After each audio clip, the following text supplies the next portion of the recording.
الحمد لله نحمده ونستعينه ونستغفره ونؤمن به ونتوكل عليه ونعوذ بالله من شرور أنفسنا ومن سيئات أعمالنا من يهده الله فلا مضل له ومن يضلله فلا هادي له ونشهد أن لا إله إلا الله وحده لا شريك له ونشهد أن سيدنا ومولانا محمدا عبده ورسوله وصلى الله تعالى عليه وعلى آله وأصحابه أجمعين.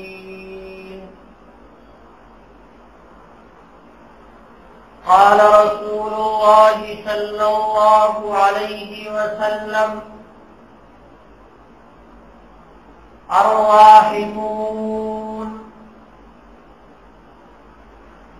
يرحمهم الرحمن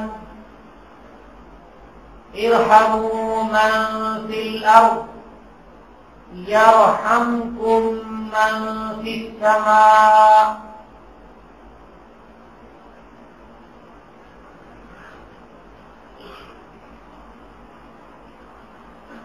میرے محترم بزرگان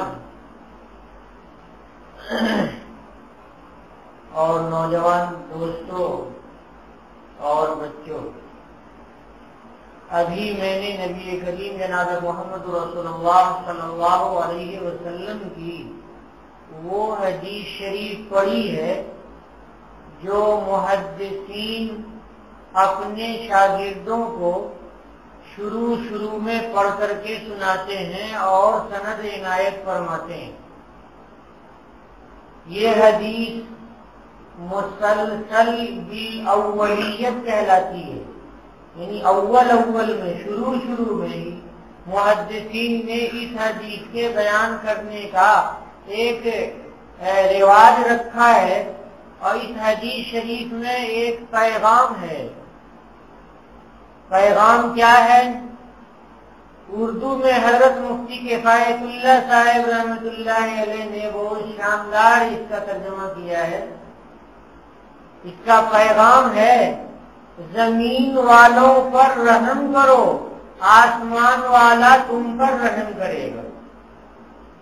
زمین والوں پر رحم کرو، آسمان والا تم پر رحم کرے گا. یہ رحم و کرم کی وجہ سے روئے زمین باقی ہے.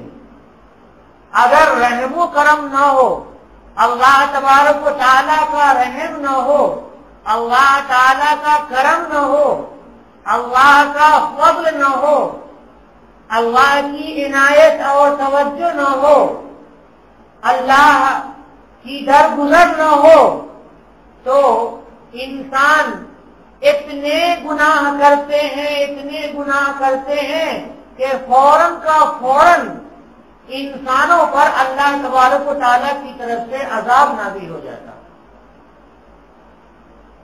ہم اس کو مثال سے سمجھیں کہ اگر کوئی آدمی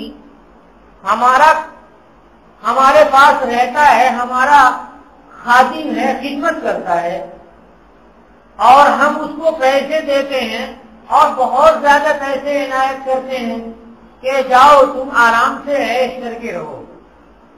اب وہ ہمارے ہی گھر میں مائک لگا لے اور ہمیں گالی دینے لگے، تو کیا ہم اس کو نوکری میں باقی رکھیں گے؟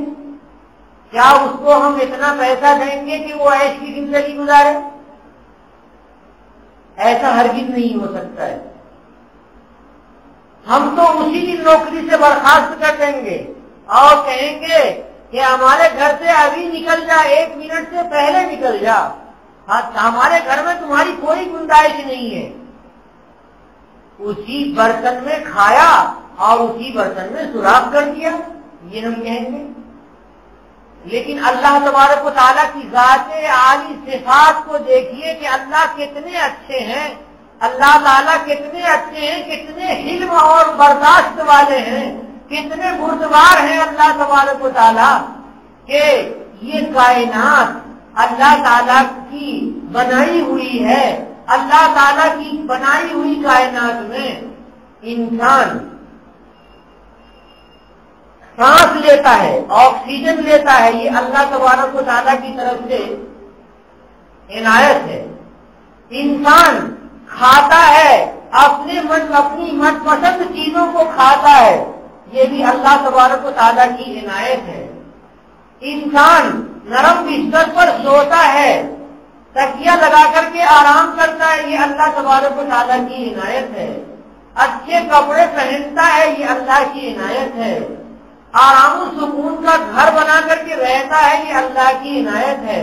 یہ بہت سے بندے ایسے ہیں کہ بالکل آرام و سکون کے لیے انہوں نے پنکھے چلا رکھے ہیں، اے سی لگا رکھی ہے، اور کھانے کے لیے بہت اچھا انتظام ہے۔ غرض یہ کہ اس کی زندگی نہایت اچھی گزر رہی ہے، اور دیکھ رہے ہیں وہ بندہ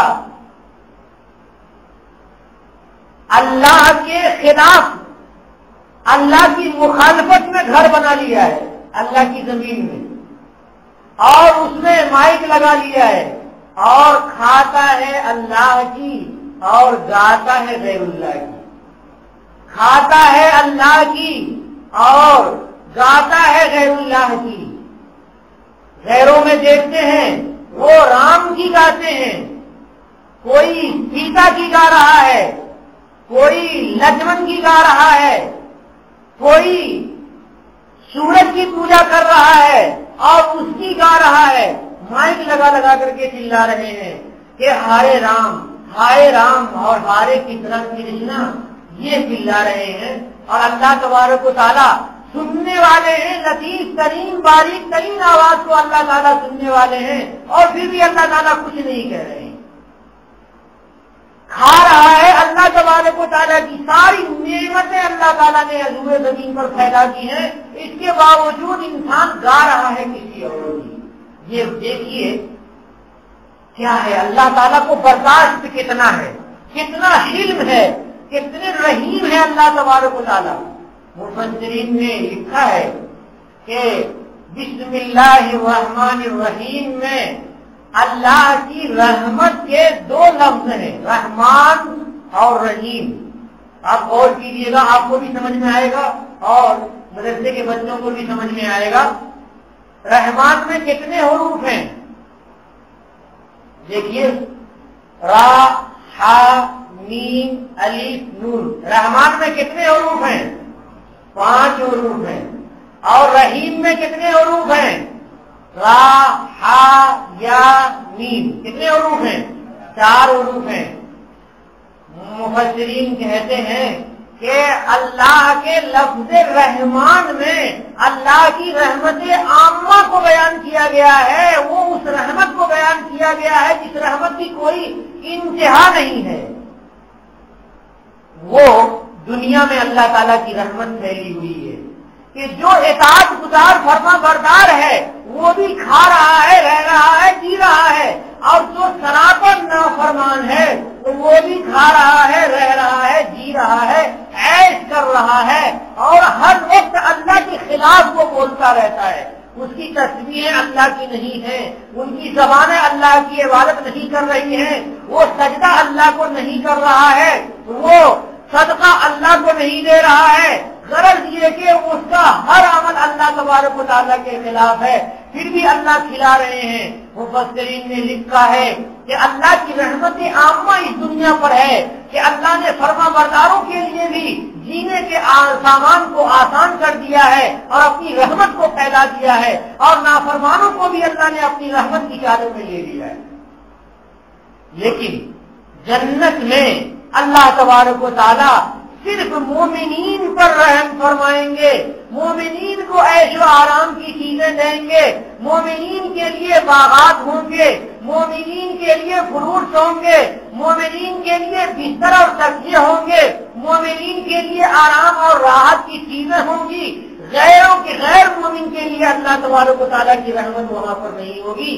تو رحیم سے اللہ تعالیٰ نے بتایا کہ میں رحمت خاصہ والا بھی ہوں، یعنی اپنے ماننے والوں کو اور اپنی عبادت اور پوجا کرنے والوں کو میں نے ان کے لیے جنت تیار کر رکھی ہے، اور میری یہ رحمت کی صفت وہاں پر ظاہر ہوگی۔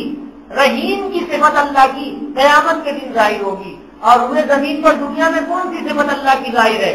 رحمان کی صفت، یعنی رحمت عامہ اللہ تبارک و تعالیٰ کی ہے کہ سارے لوگ آؤ اللہ کے دسترخوان پر کھاؤ، سارے لوگ آؤ فیکٹریاں قائم کرو پیسے کماؤ، سارے لوگ آؤ کھیتیاں کرو غلے اگاؤ، سارے لوگ آؤ اور میٹھے میٹھے پانی پی لو، سارے لوگ آؤ اور اچھی اچھی زندگی عیش و آرام کی زندگی گزار لو۔ یہ اللہ تبارک و تعالیٰ کی رحمت عامہ ہے، اور قیامت میں رحمت خاصہ ہوگی۔ اللہ کے نبی صلی اللہ علیہ وسلم کا فرمان ہے الراحمون، رحمت کو بھی اللہ تعالیٰ نے انسانوں کو رحمت کے حصوں میں سے ایک حصہ انسان کو اللہ نے عطا کیا۔ بتایا تھا نا کہ رحمت کے 100 حصے اللہ تبارک و تعالیٰ نے کیے، اور ایک حصے میں سے ساری مخلوق کو اللہ تعالیٰ نے بانٹ دیا۔ تو یہ رحمت کا حصہ اللہ تبارک و تعالیٰ کا دیا ہوا حصہ ہے، اور یہ رحمت کا حصہ اللہ تعالیٰ نے انسانوں کو بھی عنایت فرمایا ہے، اور اس رحمت کا حصہ سارے انسانوں کو دیا ہے۔ اس رحمت کے رحم و کرم کے جذبے کو استعمال کرنا ہے، رحم و کرم کے جذبے کو استعمال کرنا ہے۔ اللہ تعالیٰ ارشاد فرماتے ہیں، یہ نبی کریم صلی اللہ علیہ وسلم ارشاد فرماتے ہیں الراحمون، رحم کرنے والے بہت سے لوگ رحم کرنے والے ہیں۔ بہت سی قسمیں ہیں رحم کرنے والی۔ جانوروں کی مثالیں آپ کو دی گئی، انسانوں کی مثالیں دی گئی کہ جانور اپنے بچوں میں کیسے رحم کرتے ہیں، اور انسان اپنے لیے اپنے دوستوں اور اپنے احباب اور اپنے رشتے دار اور اپنی اولاد پر کیسا انسان رحیم ہے۔ تو اللہ تبارک و تعالیٰ نے رحم کو انسانوں کو عنایت کیا ہے تاکہ وہ انسان اپنے رحم کے جذبے کو استعمال کرے۔ الراحمون، رحم کرنے والے لوگ، یرحمہم الرحمن، اللہ تبارک و تعالیٰ ان کے اوپر رحم فرمائیں گے۔ اس کے بعد نبی کریم صلی اللہ علیہ وسلم نے انسانوں کو مخاطب کر کے کہا اے انسانوں، اے مسلمانوں، ارحموا من فی الارض یرحمکم من فی السماء، روئے زمین پر رہنے والوں پر تم رحم کرو تو آسمان پر جو ذات ہے، جس ذات کی حکومت آسمان پر ہے، وہ ذات تمہارے اوپر رحم کرے گی۔ رحم کرو، رحم کے بدلے میں اللہ کی طرف سے رحمت کی بارش تمہارے اوپر ہوگی۔ بات اللہ والے بزرگان انسانوں پر ہی نہیں، حیوانوں پر بھی کیسے رحیم تھے۔ ایک بزرگ صاحب کا قصہ ہے کہ ایک دکان پہ شکر خریدنے کے لیے گئے، چینی خریدنے کے لیے گئے، وہاں دکاندار نے پڑیے میں چینی باندھ کر کے دی اور وہ لے کر کے گھر چلے آئے۔ تو اس میں ایک چیونٹی تھی، چیونٹی کو دیکھا تو سوچنے لگے کہ اوہو، چیونٹی کے تو رشتے دار ہوں گے، بیوی بچے ہوں گے، تعلق والے ہوں گے، یہ سب کے سب تو چھوٹ گئے، میرا گھر کہاں اور دکاندار کی چینی کی بوری کہاں؟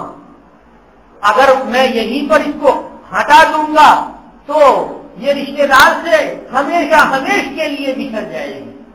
اس لیے انہوں نے پھر سے پوڑیاں باندھ لی اور گئے دکان پہ اور بوری کے سامنے پوڑیے کو کھولا، وہ چونٹی نکل کر کے اپنے رشتے داروں میں چلی گئی، انہوں نے پوڑیاں باندھ لی اور باندھ کر کے چلے آئے۔ اللہ تبارک و تعالیٰ نے ان کی مغفرت فرما دی۔ ارحموا من فی الارض، روئے زمین پر جتنے ہیں سب پہ رحم کرو، انسان ہے ان پر رحم کرو، حیوان ہے ان پر رحم کرو، ہر ایک پر رحم کرو۔ رحم کے جذبے کو اللہ تبارک و تعالیٰ نے بہت پسند فرمایا ہے۔ میں چند حدیثیں رحم کے سلسلے میں آپ کے سامنے پیش کروں گا۔ اللہ فرماتے ہیں لا یرحم اللہ من لا یرحم الناس، اللہ اس بندے پر رحم نہیں کرتے ہیں جو لوگوں پر رحم نہیں کرتا۔ اللہ اس بندے پر رحم نہیں کرتے ہیں جو لوگوں پر رحم نہیں کرتا ہے، اس لیے کہ حدیث شریف میں نے ابھی پڑھی ارحموا من فی الارض یرحمکم من فی السماء، روئے زمین پر رہنے والوں پر تم رحم کرو تو آسمان والی ذات تمہارے اوپر رحم کرے گی۔ روئے زمین پر رہنے والوں پر رحم کرو، آسمان والا تم پر رحم کرے گا۔ اگر روئے زمین پر رہنے والوں پر تم نے رحم نہیں کیا تو اللہ تبارک و تعالیٰ تمہارے اوپر رحم نہیں کریں گے۔ اللہ کے نبی صلی اللہ علیہ وسلم کے سامنے ایک دیہات کے رہنے والے صحابی آئے اور نبی کریم صلی اللہ علیہ وسلم کے سامنے دیکھا بچے ہیں، حضور نے چھوٹے بچے کو اٹھایا، بوسہ دے دیا تو انہوں نے کہا یا رسول اللہ آپ نے بچے کو بوسہ دے دیا اور ہمارے تو بہت سارے بچے ہیں، میں نے تو کبھی بچے کو بوسہ نہیں دیا۔ نبی کریم صلی اللہ علیہ وسلم نے ایک ارشاد فرمایا کہ اگر اللہ تعالی تمہارے اندر سے رحمت کے جذبے کو نکال لے تو میں کیا کروں؟ فرمایا نبی کریم صلی اللہ علیہ وسلم نے، حدیث شریف سنیے، جاء اعرابی، ایک دیہات کا رہنے والا آدمی نبی کریم صلی اللہ علیہ وسلم کے پاس آیا، الی النبی صلی اللہ علیہ وسلم، فقال، تو اس نے کہا اتقبلون الصبیان، یا رسول اللہ آپ بچوں کو بوسہ دیتے ہیں؟ فما نقبلهم، بس ہم نے تو کبھی ان کو بوسہ ہی نہیں دیا۔ دوسری روایتوں میں کافی لمبی تفصیل ہے کہ ہمارے تو 10 بچے ہیں، ان میں سے ہم نے کسی کو بوسہ نہیں دیا۔ نبی کریم صلی اللہ علیہ وسلم نے فرمایا فقال النبی صلی اللہ علیہ وسلم او املک لک ان نزع اللہ من قلبک الرحمۃ، کیا میں مالک ہوں اس کا کہ اللہ تعالیٰ تمہارے دل سے رحمت کو نکال لے؟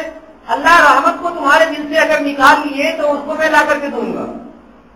رحمت کا جذبہ تو فطری جذبہ ہے جو تمہارے اندر رہنا چاہیے، تمہارے اندر رہنا چاہیے۔ آج ہمارے مشتاق صاحب اور جناب منیر احمد صاحب نے کہا کہ چلو پہاڑوں کی طرف گھوم کر کے آتے ہیں، وہاں دیکھا بندروں کی بھیڑ، بہت سارے بندر ہیں، ایک ایک بندر کے کئی بچے اس میں چھوٹے چھوٹے لپٹے ہوئے ہیں، پوری کی پوری فیملی لپٹی ہوئی ہے اور بندر چھوٹے بچے کو بھگا نہیں رہا ہے۔ تو بندر میں بھی اللہ تعالیٰ نے رحمت کا جذبہ عنایت کیا ہے۔ بندر اپنے بچے کو ایسے پکڑے ہوا اور وہ کود رہا ہے، پھاند رہا ہے اور بچے کو ساتھ لیے ہوا ہے، بچہ ایسے ناخن سے پکڑے ہوا ہے، مگر ناخن سے تکلیف ضرور ہو رہی ہوگی مگر اس تکلیف کو برداشت کیے ہوئے ہیں۔ کیوں برداشت کیے ہوئے ہیں؟ کہ خالق دو جہاں نے رحمت کو اس کے اندر بھی ڈال دیا ہے، وہ مکلف نہیں ہے، اس نے قرآن پاک نہیں پڑھا، اس نے نبی کریم صلی اللہ علیہ وسلم کی حدیث شریف نہیں پڑھی اور بچوں پہ رحم کرتا ہے۔ اور ہم انسان ہیں کہ ہم بچوں کو دیکھتے ہیں تو مار دیتے ہیں اور بہت سخت مار دیتے ہیں۔ تنبیہ کے لیے تو تھوڑی موڑی ڈانٹ اور تھوڑے آنکھ وانکھ دکھانا یہ سب تو ضروری ہے، یہ تو سارے جانور دکھاتے ہیں، یہ تربیت کے لیے ہے، اتنا ضروری ہے، مگر وہ رحم کے جذبے سے ہے کہ ہمارا بچہ آگے چل کے بگڑ نہ جائے، وہ جذبہ بھی رحم کا ہے۔ لیکن اندر سے رحم نکل جائے اور بے تحاشا بچوں کے اوپر ظلم کیا جائے، ہائے ہائے کیسے یہ جائز ہو سکتا ہے؟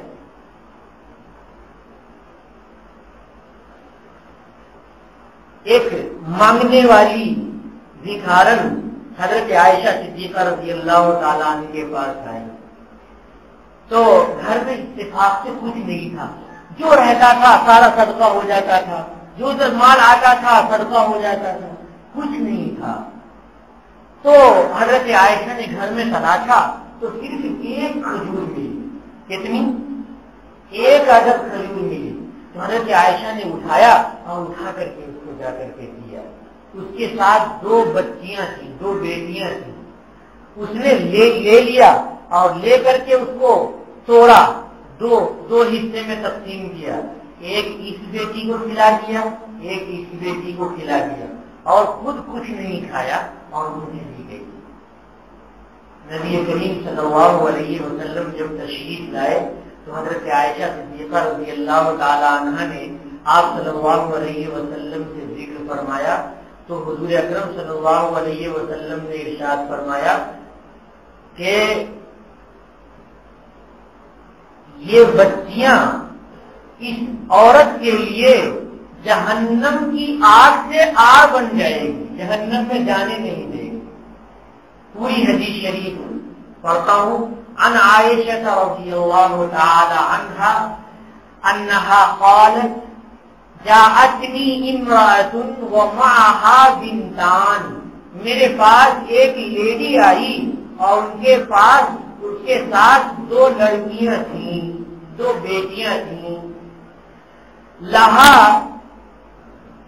تسألنی، وہ مجھ سے مانگ رہی تھی. ولم تجد عندی غیر تمرۃ واحدہ، تو اس نے میرے پاس نہیں پایا سوائے ایک کھجور کے. سائل اگر آ جائے تو کچھ نہ کچھ ضرور دے دینا چاہیے. ایک ہی کھجور تھی، ایک ہی کھجور بیچاری نے پائی. فآتیتها ایاها، تو میں نے وہ کھجور اسے دے دی. فقسمتها، تو اس ایک کھجور کو اس نے تقسیم کر دیا بین ابنتیہا، اپنی دونوں بیٹیوں کے درمیان. ولم تأکل منها، اور خود اس نے اس کھجور میں سے کچھ نہیں کھایا. ثم قامت وخرجت، پھر وہ اٹھی اور اٹھ کر کے چلی گئی. فدخل النبی صلی اللہ علیہ وسلم، تھوڑی دیر کے بعد نبی کریم صلی اللہ علیہ وسلم تشریف لائے. فحدثته، تو میں نے اس واقعے کو نبی کریم صلی اللہ علیہ وسلم کے سامنے بیان کیا. فقال، تو حضور اکرم صلی اللہ علیہ وسلم نے ارشاد فرمایا من ابتلی من هذه البنات بشیء، جو آدمی بھی آزمایا جائے، مشغول ہو جائے ان بچیوں میں سے کسی میں، یعنی بچیوں کی تربیت کی ذمہ داری کسی کو مل جائے. فأحسن الیہن، بس وہ آدمی ان بچیوں کے ساتھ اچھا معاملہ کرے، اچھی معاشرت کرے، حسن سلوک کرے. کن لہ سترا من النار، تو یہ بچیاں اس آدمی کے لیے جہنم کی آگ سے رکاوٹ ہو جائے گی، جہنم کی آگ سے رکاوٹ ہو جائیں گی. ایک حدیث شریف میں نبی کریم صلی اللہ علیہ وسلم نے ارشاد فرمایا جو اسی مضمون سے متعلق ہے.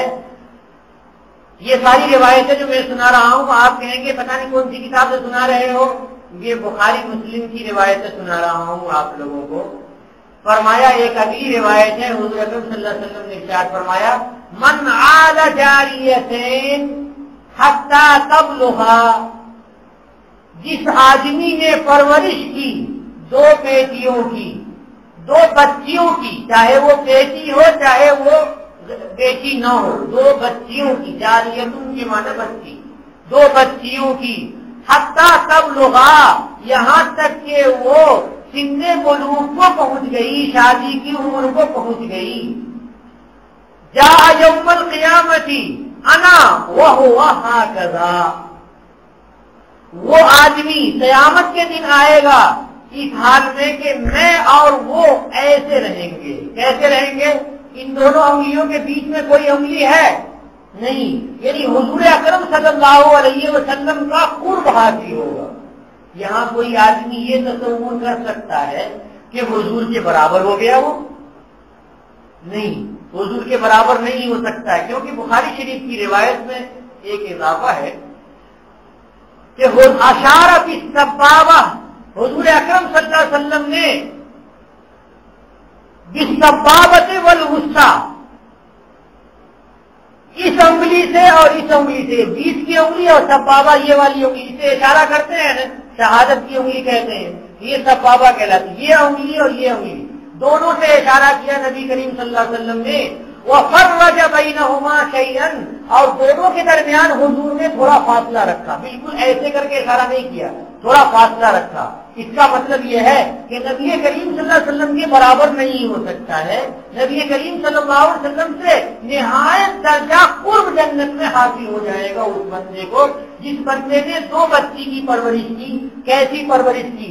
یہ مطلب نہیں ہے کہ اس کی جیسے تیسے اس کو گھر میں رکھا، اسلامی تربیت مراد ہے یہاں پر، اسلامی تربیت کہ اس کو نماز سکھایا، روزہ سکھایا اور دوسرے شریعت کے مسائل سکھائے اور توحید سکھائی، کلمہ پڑھایا اور گھر میں رہن سہن اسلامی اسے بتایا، اس کو پردے میں رکھا۔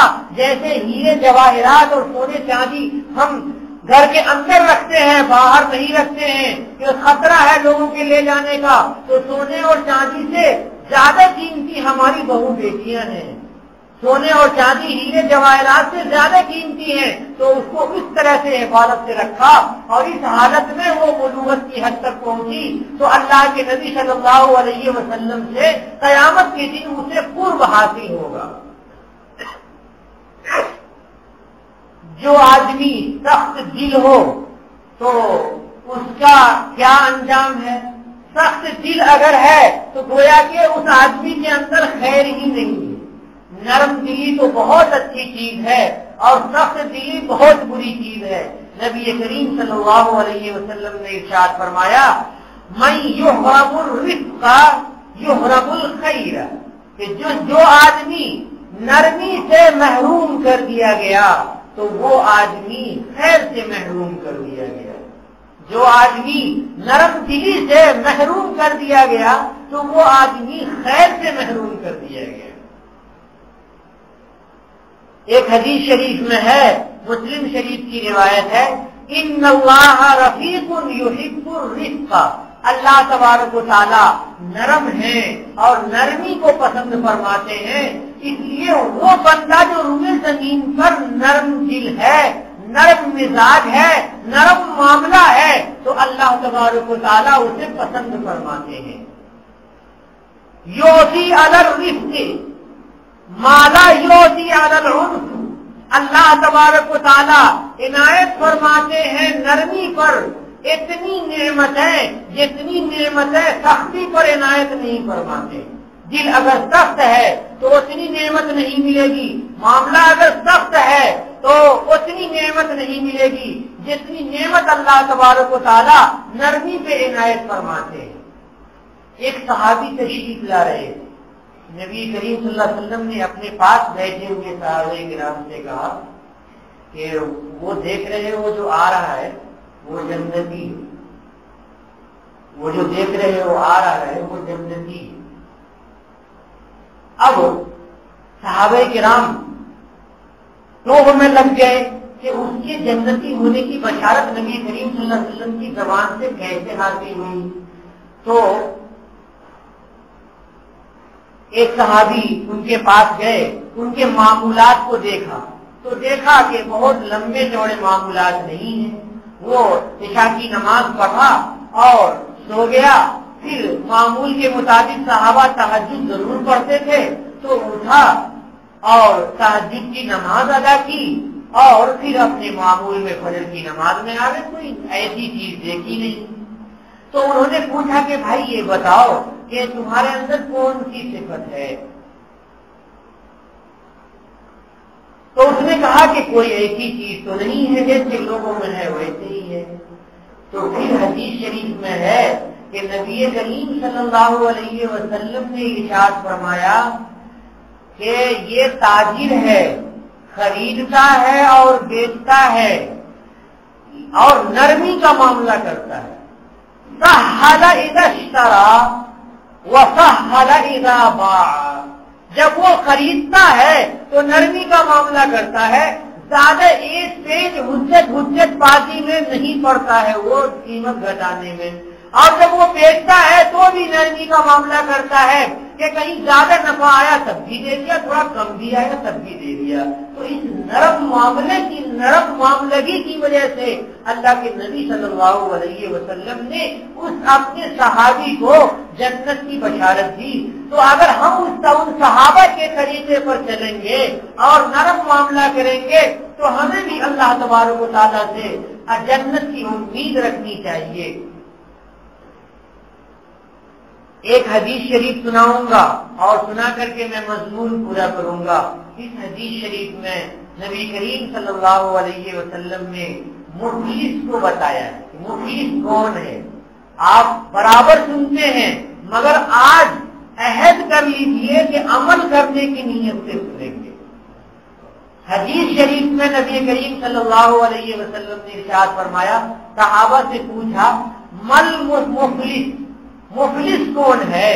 مفلس کے معنی جس کے پاس کچھ نہ ہو، پیسے ویسے کچھ نہ ہو جیسا ہم سمجھتے ہیں، فقیر ہو، محتاج ہو۔ مفلس کے معنی محتاج، کہ محتاج کون ہے؟ مل مفلس، اتدرون مل مفلس، کیا تم لوگ جانتے ہو کہ محتاج کون آدمی ہے؟ تو قالو، صحابہ نے کہا المفلس فینا من لا درہم لہ ولا متاع، ہمارے درمیان محتاج وہ آدمی ہے کہ جس کے پاس پیسے نہ ہو اور جس کے پاس سامان نہ ہو، گھر میں کھانے کا سامان نہ ہو اور جیب میں پیسے نہ ہو، وہ آدمی مفلس ہے۔ نبی کریم صلی اللہ علیہ وسلم نے فرمایا، فقال، حضور نے فرمایا، ان المفلس من امتی من یاتی یوم القیامت بصلاۃ وصیام وزکاۃ، کہ مفلس، محتاج میری امت کا وہ فرد ہے جو قیامت کے دن آئے گا نمازیں لے کر کے، روزے لے کر کے اور زکات لے کر کے، بہت سی عبادتیں کیا ہوگا، نماز پابندی سے پڑھ رہا ہوگا، روزے پابندی سے رہا ہوگا اور زکات بھی دیا ہوگا، سارے نیک اعمال کو لے کر کے آئے گا۔ نیک اعمال کی ڈھیری ہوگی، ڈھیری پوری۔ وَيَأْتِي قَدْ شَتَمَ هَذَا، وہ اس حال میں آئے گا قیامت کے دن کہ فلاں آدمی کو گالی دی تھی، وَقَذَفَ هَذَا، اور فلاں کو عیب لگایا تھا کہ فلاں زانی ہے، فلاں گنہگار ہے، فلاں نے فلاں کے خلاف ایسے کیا، یعنی عیب لگایا، قَذَفَ هَذَا، عیب لگا دیا، وَأَكَلَ مَالَ هَذَا، فلاں کا مال کھا لیا، رشوت لے لی، سود لے لیا، یا ویسے ہی غصب کر لیا، کسی غیر کا قرضہ لیا اور قرضہ ادا نہیں کیا۔ نبی کریم صلی اللہ علیہ وسلم نے ایک دوسری حدیث شریف میں ارشاد فرمایا، مقل الغنی ظلم، کہ مالدار آدمی کا، باحیثیت آدمی کا ٹال مٹول کرنا ظلم ہے۔ آج معاشرے میں دیکھا جاتا ہے کہ لوگ قرض لے لیتے ہیں اور پھر دینا بھول جاتے ہیں، قرض لے لیتے ہیں، دینا بھول جاتے ہیں، پیسے ہیں پھر بھی نہیں دے رہے ہیں تو اور ٹال رہے ہیں کہ اچھا دے دیں گے، ایک ہفتے کے بعد دے دیں گے، پھر ایک ہفتے کے بعد دے دیں گے، اچھا فلاں تاریخ کو دے دیں گے۔ اس طرح سے وہ ٹال رہا ہے تو یہ ٹالنا ظلم ہے۔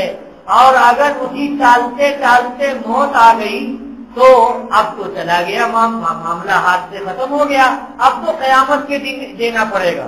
تو اس لیے حضور نے فرمایا، وَأَكَلَ مَالَ هَذَا، اس آدمی کا مال کھا لیا ہوگا، سَفَكَ هَذَا، فلاں کو اس نے خون کر دیا ہوگا، قتل کر دیا ہوگا، وَضَرَبَ هَذَا، فلاں کو مار دیا ہوگا، ہاتھ سے اور ڈنڈے سے مار دیا ہوگا، تو کیا ہوگا؟ پوری نیکیوں کی ڈھیری ہوگی اس کی، اور اس کے بعد سارے لوگ آ جائیں گے، جس کا مال کھایا ہوگا وہ، جس کو گالی دیا ہوگا وہ، اور جس کو خون بہایا ہوگا وہ، جس کو مارا ہوگا وہ، جس کو عیب لگایا ہوگا وہ، سب کے سب آ جائیں گے اللہ تعالیٰ کے سامنے میدان محشر میں۔ وَيُعْطَىٰ هَٰذَا مِنْ حَسَنَاتِهِ، تو اس آدمی کو اس کی نیکی میں سے دے دیا، جس کو گالی دی ہے اس کو نیکی میں سے اٹھا کے دے دیا۔ تمہارا کیا معاملہ ہے؟ ہمیں زنا کا عیب لگا دیا تھا تو اس کو نیکی اٹھا کر کے دے دی جائے۔ تمہیں کیا تھا؟ اس نے ہمیں ایک مکہ مارا تھا، ایک لاٹھی ماری تھی، چلو اس کی نیکی میں سے لے لو۔ تمہارا کیا معاملہ ہے؟ تمہارا یہ معاملہ ہے، اس نے کہا کہ یہ میرا فلاں مال لے لیا تھا، ہمارا قرضہ لے لیا تھا اور دیا نہیں تھا۔ اچھا کتنا قرضہ تھا؟ یہ اس کے برابر نیکی لے کر کے چلے جاؤ، کیونکہ وہاں تو پیسے ویسے نوٹ ووٹ تو ہوں گے نہیں، یہ نیکی لے کر کے چلے جاؤ۔ اس طرح سے اللہ دے دیں گے۔ کوئی ہوتا ہاذا من حسناتی، وہ ہاذا من حسناتی، اس کو بھی دے دیا جائے گا، اس کو بھی سب کو دے دیا جائے گا۔ پھر کیا ہوگا؟ فَإِنْ فَنِيَتْ حَسَنَاتُهُ، بس اگر اس کی نیکیاں ختم ہو جائیں گی، قبل ان یقضى ما علیہ، قبل اس کے کہ اس کے سارے حقوق ادا کیے جائیں، اخذ من خطاياهم فطرحت علیہ، تو ان سارے لوگوں کی گناہ لے لیے جائیں گے اور اس آدمی کے سر پہ وہ گناہ ڈال دیا جائے گا۔ سارے لوگوں کے گناہ لے لیے جائیں گے اور اس آدمی کے سر پہ گناہ ڈال دیا جائے گا۔ ثم طرح فی النار، پھر اس آدمی کو جہنم کی آگ میں ڈال دیا جائے گا۔ میرے محترم، آج کتنے لوگ ہیں، کتنے حقوق العباد کو ضائع کرنے والے ہیں، کتنے بندوں کے مال کھانے والے ہیں، کتنے لوگوں پر ظلم کرنے والے ہیں، کتنے لوگوں کو گالیاں دینے والے ہیں۔ معاشرے میں گناہوں کا حساب ہی نہیں ہے، نہ تو مردوں میں کوئی حساب ہے، نہ تو عورتوں میں کوئی حساب ہے۔ حقوق العباد کا خیال ہمارے معاشرے سے اٹھتا چلا جا رہا ہے۔ تو جو آدمی حقوق العباد کا خیال نہیں رکھتا، وہ آدمی قیامت کے دن مفلس ہوگا۔ اس کے ہاتھ میں یہ ساری عبادتیں کی ہوئی کرائی ہوئی یہی رہ جائے، بٹ بٹ کر کے ختم ہو جائیں گی، اور میدان محشر سے وہ دوسروں کے گناہ اپنے سر پہ اٹھا کر کے لے کر کے چلا جائے گا۔ آدمی ظلم کرتا ہے تو مظلوم آدمی کبھی بد دعا کر دیتا ہے تو اللہ تبارک و تعالیٰ اس بد دعا کو آسمان پر اٹھا لیتے ہیں اور اس آدمی کو سزا دیتے ہیں جو ظالم ہے۔ نبی کریم صلی اللہ علیہ وسلم نے ارشاد فرمایا، ایاک ودعوۃ المظلوم، مظلوم کی بد دعا سے بچو، فإنما يسأل اللہ حقہ، اس لیے کہ اللہ تبارک و تعالیٰ اس کے حق کے بارے میں پوچھیں گے۔ مظلوم کے ساتھ اللہ تبارک و تعالیٰ ہوں گے اور اللہ کہیں گے کہ اس آدمی یہ مظلوم ہے، اس کا تم نے حق لیا تھا، تم ظالم ہو، اس کا حق لا کر کے دو۔ وَإِنَّ اللَّهَ لَا يَمْنَعُ ذَا حَقٍّ حَقَّهُ، اور اللہ تبارک و تعالیٰ جو میدان محشر میں فیصلے کریں گے تو کسی حق والے کے حق کو روکیں گے نہیں، کہیں گے کہ آج آؤ اور سب لوگ اپنے اپنے حق لے لو، تو جس کا جس کے اوپر حق ہوگا وہ لے لے گا۔ وہاں نہ تو باپ کام آئے گا، نہ بیٹا کام آئے گا، نہ بھائی کام آئے گا، نہ بیٹی کام آئے گی، نہ ماں کام آئے گی، نہ دادی نانی چاچی کام آئے گی، کوئی کام نہیں آئے گی۔ وہ منظر ہی عجیب قسم کا ہوگا۔ تو آج اگر احساس کر لیں اس مجلس میں کہ ہم لوگوں کے حقوق کو ضائع نہیں کریں گے، احساس کہاں کریں گے؟ دل میں احساس کریں گے، اور حفاظت کس کی کریں گے؟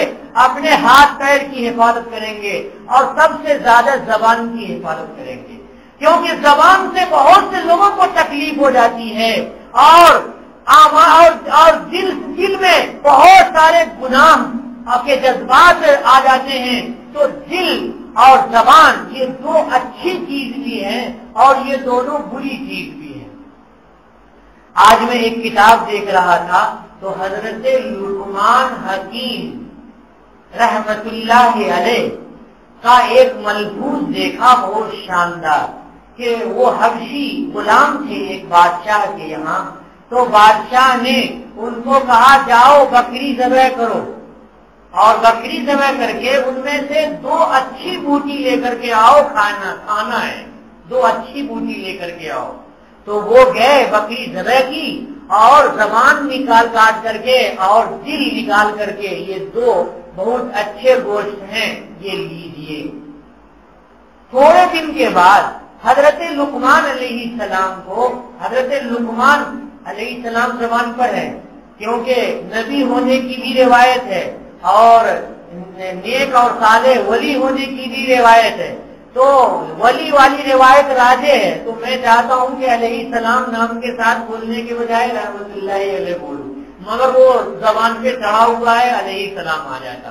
غرض یہ کہ حضرت لقمان رحمت اللہ علیہ کو دوبارہ حکم دیا کہ کچھ دنوں کے بعد کہ جاؤ بکری ذبح کرو اور دو خراب بوٹی لے کر کے آؤ، جو سب سے بیکار بوٹی ہے وہ لے کر کے آؤ۔ تو انہوں نے بکری ذبح کی اور پھر دل نکال لیا اور زبان نکال لی اور لے کر کے وہ خدمت میں پہنچے۔ حضرت لقمان کے بادشاہ نے پوچھا کہ جب اچھی بوٹی کہا تھا تب بھی آپ نے یہی دو بوٹیاں پہنچائی، اور جب میں نے خراب بوٹیاں کہی تب بھی آپ نے یہی دونوں بوٹیاں پہنچائی، وجہ کیا ہے؟ تو حضرت لقمان علیہ السلام نے فرمایا کہ بادشاہ سلامت، جب زبان اور دل صاف ہوتے ہیں تو اس سے اچھی چیز پورے جسم میں نہیں ہے۔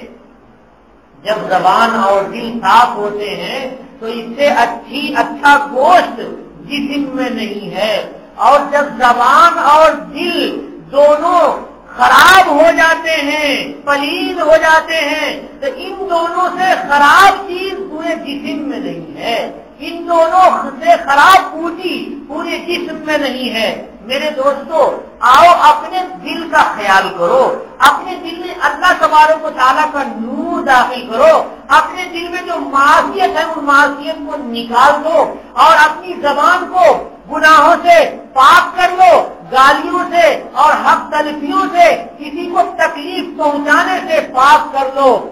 تلوار اور ہتھیار کا جو زخم ہوتا ہے، تیر بھالے کا جو زخم ہوتا ہے، وہ زخم تو منجمد ہو جاتا ہے، لیکن جو زبان کا زخم ہوتا ہے وہ منجمد نہیں ہوتا ہے۔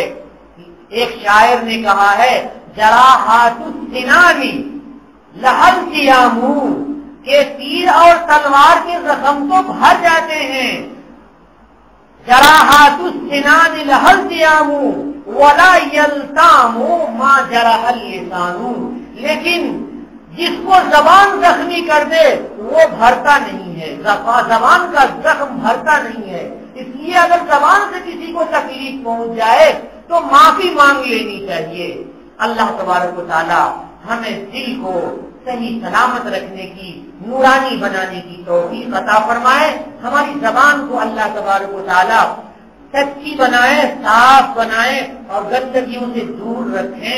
اللہ تعالیٰ ہمارے دلوں میں رحم کے جذبات پیدا فرمائیں۔ اللہ تعالیٰ ہمیں ظلم کرنے سے بچائیں اور اپنی رحمت کے سائے میں ہمیں رکھیں۔ وآخر دعوانا ان الحمد للہ رب العالمین۔